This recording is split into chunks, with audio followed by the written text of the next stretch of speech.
Un groupe de bénévoles en Europe s'engage pour porter secours aux migrants en Méditerranée. Malgré leur manque d'expérience, leur motivation est d'aider lors de cette crise humanitaire. En mars 2022, Gerson Rescue prévoit d'acheter un bateau pour les opérations de sauvetage.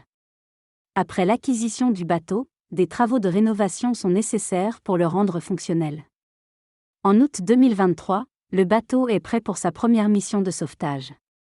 Les membres de l'équipage, composés de bénévoles de différents pays, se préparent à affronter les défis du sauvetage en mer, malgré leur manque d'expérience. Parmi eux, Anou, étudiante en droit à Paris, souhaite s'engager pour représenter des associations de sauvetage en mer et aider les migrants. Un équipage de sauvetage se prépare pour une mission de sauvetage en mer entre la Tunisie et l'Italie. Après une formation de 10 jours, financée par des dons, ils entament le voyage pour secourir des réfugiés en situation de détresse en mer. Malgré les difficultés météorologiques et le mal de mer de certains membres de l'équipage, ils se dirigent vers leur destination. Arrivés sur la zone de sauvetage, ils repèrent un canot en détresse avec des migrants à bord. Une opération de sauvetage est lancée, mais une tragédie survient lorsque l'annexe de sauvetage est endommagée lors du transfert des migrants. Malgré cette difficulté, l'équipage doit faire face à des situations d'urgence et de réanimation, mettant à l'épreuve leurs compétences et leur résilience.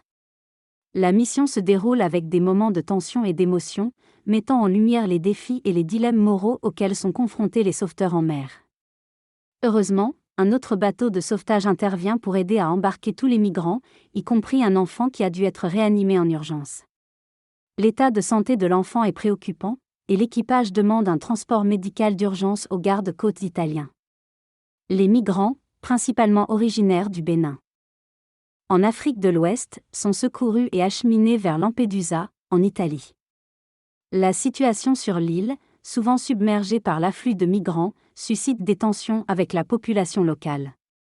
L'artiste Giacomo Sfeelzedo expose des objets abandonnés par les personnes en exil, soulignant les difficultés et les risques pris par les migrants.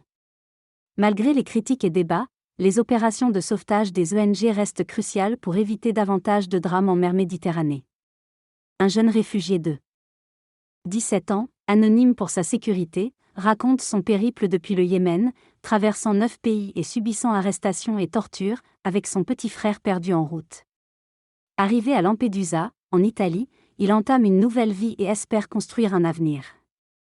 D'autres migrants partagent des expériences similaires, ayant accumulé des années d'expérience malgré leur jeune âge. Les autorités enregistrent les migrants pour entamer la procédure d'asile. L'équipage se sent soulagé d'avoir accompli sa mission de secourir des réfugiés en mer, et espère sensibiliser sur la nécessité d'ouvrir les frontières pour prévenir les dangers de la traversée vers l'Europe. Malgré les milliers de morts en Méditerranée, l'Europe peine à trouver une solution, et les ONG jouent un rôle crucial sans pour autant pouvoir empêcher les gens de risquer leur vie pour rejoindre le continent.